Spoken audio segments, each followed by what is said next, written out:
ଝୁଡ଼ଙ୍ଗର ସବୁବେଳେ ଯଦି ଭଜା ରାଇ ବନାଉଛନ୍ତି ଗୋଟେ ଥର ଏହିପରି ମୁଗ ଡାଲି ଝୁଡ଼ଙ୍ଗ ଆଳୁର ତରକାରୀ ବନାନ୍ତୁ। ଏତେ ସ୍ୱାଦିଷ୍ଟ ଲାଗିବ। ଛୋଟ ହୁଅନ୍ତୁ ବା ବଡ଼ ସମସ୍ତେ ଖାଇବା ପାଇଁ ପସନ୍ଦ କରିବେ। ଆକୁ ବନେଇବା ମଧ୍ୟ ବହୁତ ସହଜ। ଘରେ ଥିବା ବେସିକ୍ ମସଲାରେ କମ୍ ସମୟରେ ବନିକି ରେଡ଼ି ହେଇଯିବ। ନମସ୍କାର, ପ୍ରତିଦିନ ରୋଷେଇକୁ ଆପଣମାନଙ୍କୁ ଅନେକ ଅନେକ ସ୍ୱାଗତ। ଆପଣମାନଙ୍କୁ ଅନୁରୋଧ ରହିଲା, ଯଦି ଚ୍ୟାନେଲରେ ନୂଆ ଅଛନ୍ତି ପ୍ଲିଜ୍ ଚ୍ୟାନେଲକୁ ସବସ୍କ୍ରାଇବ୍ କରିନେବେ। ତା ସହିତ ଭିଡ଼ିଓକୁ ପ୍ଲିଜ୍ ଗୋଟେ ଲାଇକ୍ କରିବେ। ଏଠି ଆପଣ ଦେଖିପାରୁଥିବେ ମୁଠି ଝୁଡ଼ଙ୍ଗକୁ ମିଡ଼ିୟମ୍ ସାଇଜ୍ରେ କାଟିକି ପାଣିରେ ପକାଇକି ରଖିଛି। ବେଶୀ ବଡ଼ କରିବେନି, ଝୁଡ଼ଙ୍ଗର ସାଇଜ୍ ମିଡ଼ିୟମ୍ ହିଁ ରଖିବେ। ତା ସହିତ 2ରୁ 3ଟି ଆଳୁକୁ ଚୋପା ଛଡ଼େଇକି ମିଡ଼ିୟମ୍ ପିସ୍ରେ କାଟିକି ପାଣିରେ ପକାଇକି ରଖିଛି। ପ୍ରଥମେ ଆମେ କ'ଣ କରିବା ନା ମୁଗ ଡାଲିକୁ ଭାଜି ନେବା। ଯେହେତୁ ଏଠି ବଜାରରେ ମିଳୁଥିବା କଞ୍ଚା ମୁଗ ଡାଲି ମୁଁ ଏଠି ୟୁଜ୍ କରିଛି। ପ୍ରଥମେ ଟିକେ ନଖ ଉଷୁମ ହେବା ଯାଏ ଭାଜି ନେବେ। ଯଦି ଆପଣ ଦେଶୀ ମୁଗ ଡାଲି ୟୁଜ୍ କରୁଥିବେ ତାହେଲେ ତ ଆଗରୁ ଭଜା ହେଇଥିବ, ଭାଜିବା ଦରକାର ନାହିଁ। ଯଦି ନ ଭାଜିବେ ତାହେଲେ ଲାଳୁଆ ଟାଇପ୍ର ହିଁ ଲାଗିବ। ଏବେ ଆମେ କ'ଣ କରିବା ନା କାଢ଼ିକି ଗୋଟେ ସାଇଡ଼୍ରେ ରଖିନେବା। ଏବେ କ'ଣ କରିବା ନା ସେଇ କଡ଼େଇରେ 1ରୁ 2 ଚାମଚ ତେଲ ଦେଇ ଦେଉଛି। ଏଇ ତେଲରେ ମୁଁ ଭଜା ଭାଜିବି, ତା ସହିତ ତରକାରୀ ମଧ୍ୟ ବନେଇକି ରେଡ଼ି କରିବି।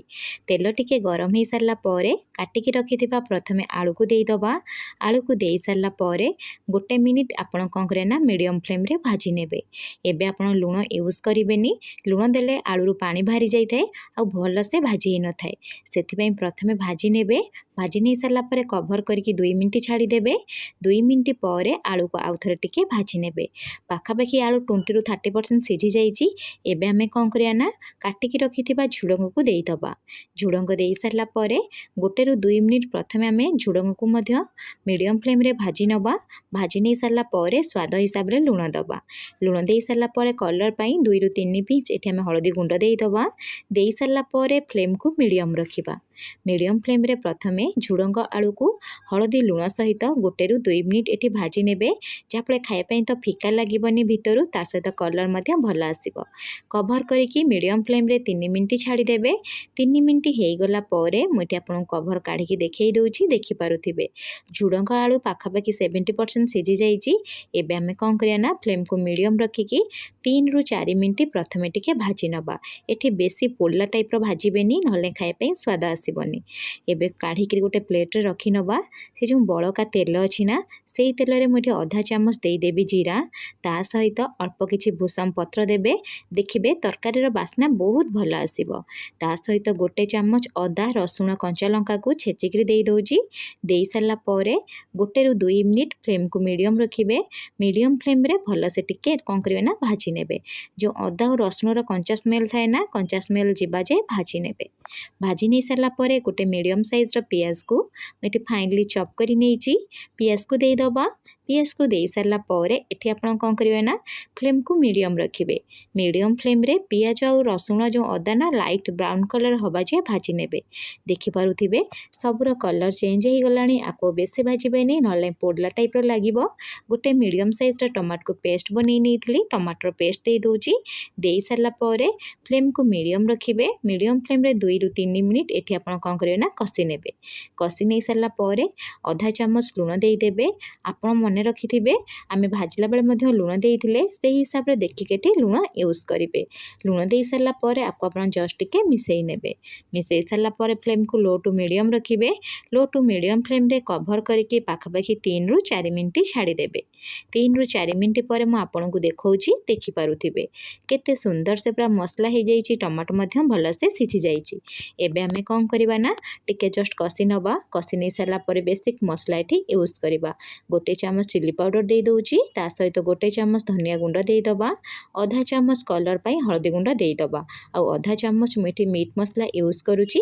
ମିଟ୍ ମସଲା ଟୋଟାଲି ଅପସନାଲ୍ ଅଛି, ଆପଣ ଚାହିଁଲେ ଦେଇପାରିବେ, ନହେଲେ ଆ ଜାଗାରେ କିଛି ମସଲା ମଧ୍ୟ ୟୁଜ୍ କରିପାରିବେ।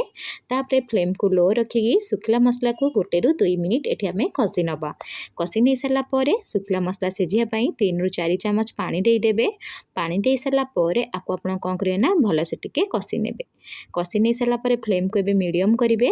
मीडियम फ्लेम रे कभर करके पाखापाखि 2 मिनिट छाड़े। आ फ्लेम को जमा हाई करेंगे ना मसला तलू लगी 2 मिनिट हो गला मुझे कभर काढ़ी नौची। आपण मैंने देखिपे मसला केते सुंदर से पूरा हो जाइए, तेल छाड़ा स्टार्ट हो गला।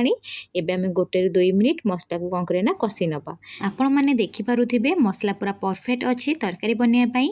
एबे आमे डाली जो भाजिकी रखी ताकू भल से टिके धोई नेबे। धोई सारा पर आपण जदि चाहिए 10 मिनिट पूर्व डाली को बतुरई नहींदेवे, जहाँफल कम समय डाली सीझीज। एबे आमे कौन करना से डाली की धोईकी रखी छाणिकी देदबा। दे सारा पर मसला सहित टिके कषि नवा। कषि नहीं सारा पर 1 कप पानी देदेवे। पानी देकी भल से टिके मिसई नेबे। तापरे फ्लेम को लो टू मीडियम रखिबे।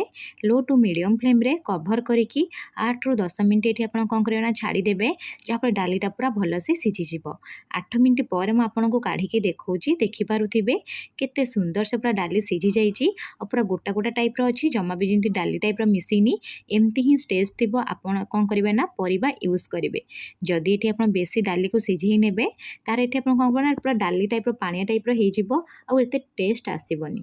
एबे आमे कौन करिया ना भाजिकी रखिथिबा झुडंग और आलू को देई दबा। देई सारला परे प्रथमे आपण कौन करिवे ना 1-2 मिनिट प्रथमे कषि नेबे।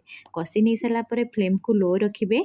लो फ्लेम रे कभर करिकी पाखापाखि 4 मिनिट छाड़ीदेवे, जहाँफल झुडंग सहित डाली और मसलार स्वाद टिके मिसीज, टेस्ट भल आसो। आ गोटे कथा ध्यान देवे, एठी जमा भी पानी यूज करें। देखो 4 मिनिट हो गला पर कभर काढ़ी नहीं। देखो पूरा परफेक्ट तरकारी पूरा बनिकी रेडी सरला। एबे आमे को मिसई नवा। मिसई सारा पर आपण जदि चाहिए लास्ट को आधा चामच गरम मसला दे पारिबे। ता सहित अल्प टिके काटिकी धनिया पत्र मध्य दे पारिबे। मुझे गरम मसला धनिया पत्र दे दोची। दे सारा पर आकु मु कौन करिबे ना भल से टिके मिसई नेबी। एबे हमर झुडंग मुग डाली पूरा बनिकी रेडी सरला। आपण को गोटे थर घरे बनातु। केमिति बनिला मो सहित कमेंट सेक्शन रे शेयर करंतु। जदि वीडियोटी आपण मानको पसंद आस्थिबो प्लीज वीडियो को लाइक करिबा सहित चैनल जदि नुआ थिबे निश्चय गोटे सब्सक्राइब करनेबे। पुणी देखा हबो नेक्स्ट वीडियो रे। रहिली, धन्यवाद।